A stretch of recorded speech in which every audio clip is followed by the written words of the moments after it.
வணக்கம், நான் உங்கள் Anandhi. Welcome to Anandhi colourful world.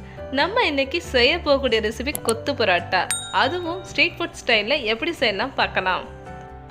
கொத்து பரோட்டா செய்கிறதுக்கு பரோட்டா ஒரு 10 பீஸ் எடுத்துக்கோங்க.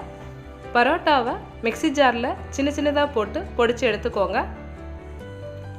ரொம்ப நைஸாக பொடிச்சிடாதீங்க, இந்த மாதிரி பொடிச்சு எடுத்துக்கோங்க. உங்களுக்கு பரோட்டா செய்ய தெரியாதுன்னா பரோட்டா செய்கிறதுக்கான லிங்க் டிஸ்கிரிப்ஷனில் கொடுத்துருக்குறேன், அதை பார்த்து பரோட்டா செஞ்சுக்கோங்க. கொத்து பரோட்டா செய்கிறதுக்கு முட்டை ரெடி பண்ணிடலாம். முட்டை 8 முட்டை எடுத்துக்கோங்க. அரை டீஸ்பூன் உப்பு சேர்த்துக்கோங்க.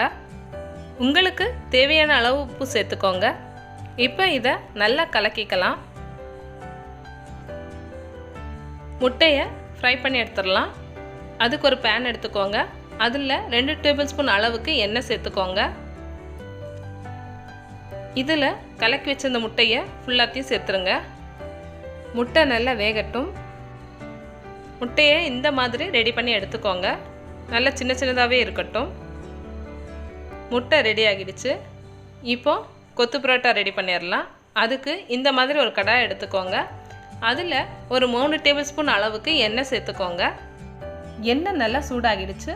சோம்பு அரை டீஸ்பூன் சேர்த்துக்கோங்க. 2 கிராம்பு சேர்த்துக்கோங்க. பட்டை 3 பீஸ் சேர்த்துக்கோங்க. கருவேப்பிலை கொஞ்சம் சேர்த்துக்கோங்க. கருவேப்பிலை நல்லா பொரிஞ்சிடுச்சு. பொடிதாக நறுக்கிய பெரிய வெங்காயம் 5 சேர்த்துக்கோங்க. வெங்காயத்தை நல்லா வதக்கிடலாம். வெங்காயம் நல்லா வதங்கிடுச்சு. இப்போது 4 தக்காளி சேர்த்துக்கோங்க. அதுவும் பொடிதாக நறுக்கி சேர்த்துக்கோங்க. தக்காளியையும் நல்லா வதக்கி எடுத்துடலாம். நல்லா வதங்கிறதுக்காக உப்பு அரை டீஸ்பூன் சேர்த்துக்கோங்க. உப்பு சேர்த்ததுக்கப்புறமா 1 நிமிஷத்துக்கு நல்லா வதக்கிக்கோங்க. பொடிதாக நறுக்கிய பச்சை மிளகாய் 6 சேர்த்துக்கோங்க. 1 நிமிஷத்துக்கு நல்லா வதக்கிக்கோங்க. மஞ்சள் தூள் அரை டீஸ்பூன் சேர்த்துக்கோங்க.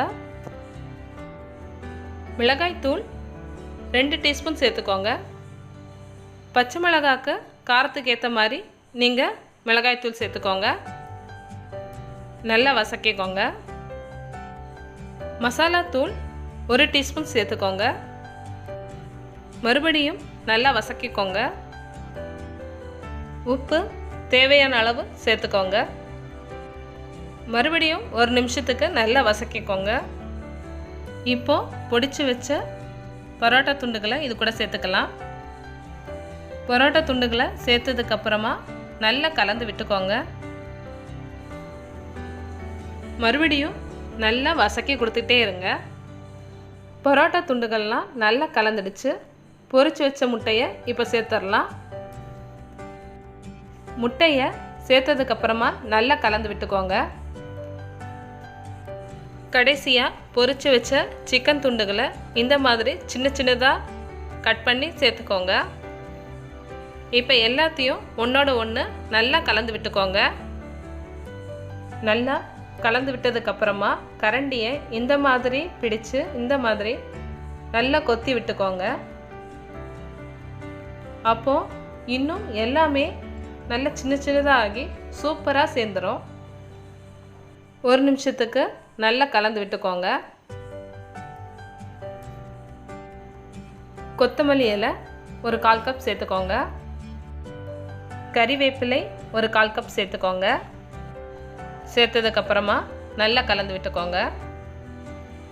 சிக்கன் கொத்து பரோட்டா ஸ்ட்ரீட் ஃபுட் ஸ்டைலில் சூப்பராக ரெடி ஆகிடுச்சு. சிக்கன் கொத்து பரோட்டாவை நீங்களும் ட்ரை பண்ணி பாருங்கள். இப்போது சிக்கன் கொத்து பரோட்டாவில் போட்ட சிக்கன் ஃப்ரை எப்படி செய்யலாம் பார்க்கலாம். சிக்கன் ஃப்ரை செய்கிறதுக்கு ஒரு பவுலில் போன்லெஸ் சிக்கன் 1/4 கிலோ எடுத்துக்கோங்க. அது கூட ginger garlic paste 2 tablespoon, மஞ்சள் தூள் அரை டீஸ்பூன், மசாலா தூள் 1 டீஸ்பூன், காரத்துக்கு ஏற்ற மாதிரி மிளகாய் தூள் சேர்த்துக்கோங்க. மிளகாய் தூள் 1 டீஸ்பூன்,